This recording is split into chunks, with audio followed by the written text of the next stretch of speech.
All right, I want to thank y'all for tuning in.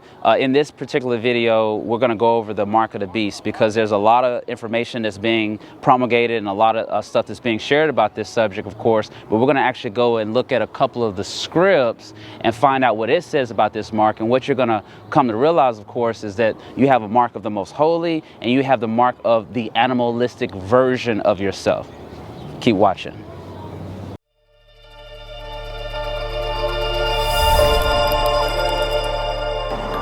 Okay. All right. Thank y'all for tuning in. So this is a very important topic because we have to encourage those to have a way of doing things that are very divine. And when I mean divine is, you know, we have to look at this as consciousness. We have to look at this as energy. We have to look at this as force. So most of those that I have come in contact with in my travels, of course, are linked up to that which is serving the lower self. They're not really interested in reading labels. They're not really interested in knowing if something is actually divine or not. They're just doing things based on the senses, which is what kind of traps you to the body. So when the body goes, you go with it, and then you have to start this cycle all over again. So let's go ahead and go into the scripts and see what it says about actually doing that which is divine. Just 1 second here.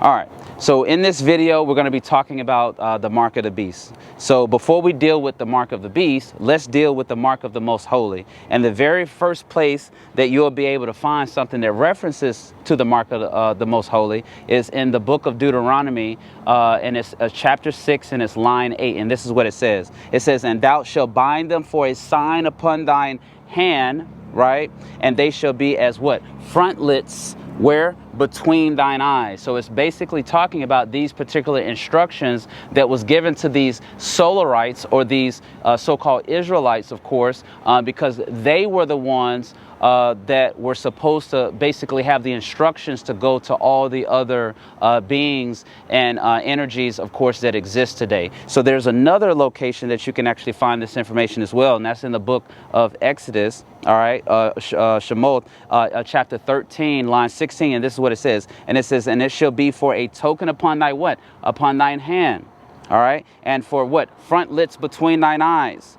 For by strength of hand," it says, "the Lord brought us," okay, forth up out of the lower self. Okay, so up out of Egypt. So what we are coming to find out here, of course, is that if you are being obedient to a law, then as you are walking around amongst the lands and so forth, you don't have a mark that they have distributed and sent out for you. Then they can identify you by seeing that you have a mark of something else. And you'll notice that it says in some text, and I'll link it in the description area underneath the like button, where it talks about that Satan follows the footsteps of the wise. And what that basically means is, like in Mark 4, it says the sower soweth the word, right?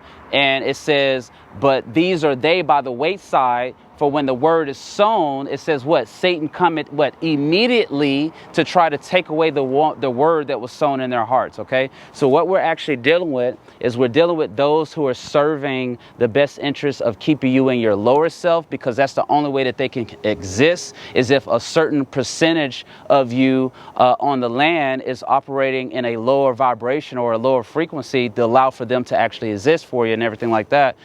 So the key here, of course, is to link that up, which is divine. So you want to try to look at instructions that deal with what you are consuming. And you consume more than just eating and putting something on a plate, but you consume with your eyes, you consume with your ears and everything like that. But when we fast forward, even there was a time when you had these so-called Israelites, of course, who were in the city, and they was mourning about the abominable things that was taking place. And then these particular energies was asked to be sent out, and it says, "I need you to put a mark in the foreheads." I'll link it here where you can go and find this. But it says, "I want you to put a mark in the forehead of all those that mourn." So when I come through and do my destruction, I'm not actually placing my destruction on those who have the mark. if you get what I'm saying. And I'll leave that resource for you so you can look at that. But if we fast forward to Revelations, and it's the 13th chapter, where it deals with a mark of the beast. It deals with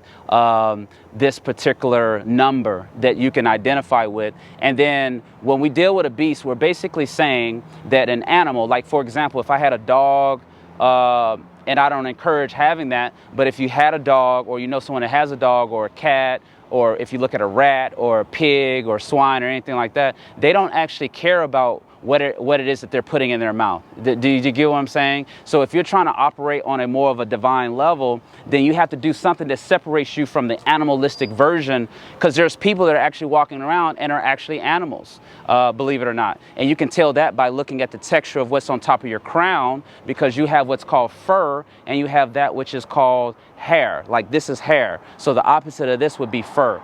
So moving forward, what I'm basically saying is that if you, like for example, you have top shelf and you have bottom shelf. So if you're trying to separate yourself from the bottom, or from bottom feeding type of mentalities, which is very toxic, then there's things and characteristics, traits that you have to do so you don't actually have the mark of the what? The beast, or the mark of an animal, the mark of the lower self.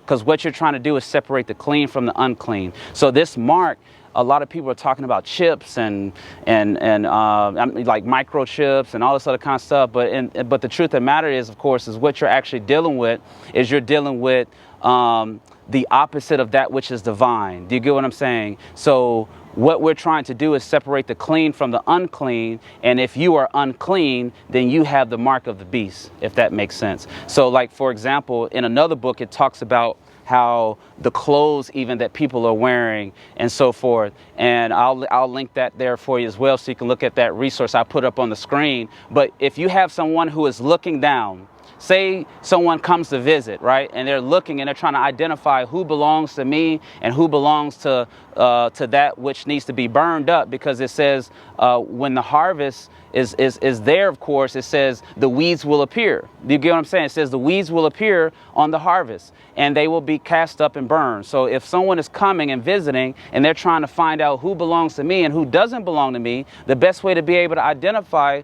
who they are is by watching what they do. So a lot of people are talking about wanting to go to heaven, right? But nobody sees you preparing. Do you get what I'm saying? Like, for example, if you might have a memory, what you call a memory of going on a trip, you know, or anything, or maybe a vacation or something along those lines. You know, your family and friends know you're going. They know it on the job, because you got to put in what? You got to put in your days to be able to leave, right? If you're trying to get off work and all that kind of stuff. So everybody knows, right? They know that because they see you preparing. You got the luggage by the front door, or you got a luggage open in the bedroom, and you're laying out your clothes and toiletries and all that kind of stuff. They see you preparing to go there. But everybody's talking about wanting to go to heaven, or the higher versions and everything like that, or the higher regions of righteousness, but don't nobody know that you're going. They don't know it on the job.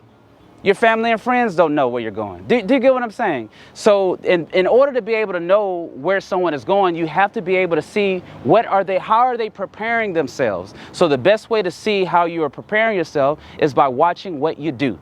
If that makes sense. So what I'm encouraging you all to do, of course, is get the mark of the most holy. All right. You want to do that which is divine. So whenever we're coming and we're reaping the harvest, it says you don't search for what? Grapes in the midst of thorns, or figs in the midst of what? Thistles. You get what I'm saying? So how are you preparing yourself if you're trying to go somewhere? So that's really the main thing, because we have this consciousness vibration that's taking place right now, and people, either you're going to be ready to be caught up in that, or you're not. And then you have to deal with the lower laggards, of course, or the civilization of deception, or the intruders, and then this is how they can get to you and everything like that. So the goal is to not have the mark of the beast. Don't have a mark of an animal. Okay, have the mark of the most holy. All right. So if you're new to this channel, what I go over is esoteric and exoteric information in retrospect to how it deals with cultures and everything like that, and how it influences them. And because there's a surface storyline, which is what everyone receives, and then you have the deep storyline. So I like to deal with the deep storyline. I like to connect the surface storyline so you can understand how those instructions was actually given out to walk you through. Because if you teach a child in the way that they should go, when they get older, they won't depart from it. But the problem is everybody is stuck in the first degree, which is the child level.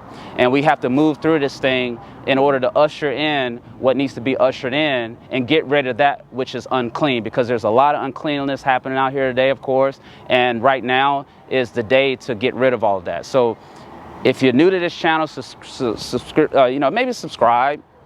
Leave a comment if you have any questions about it and all that kind of stuff. I'll leave links to all the stuff that I brought out underneath the like button in the description area.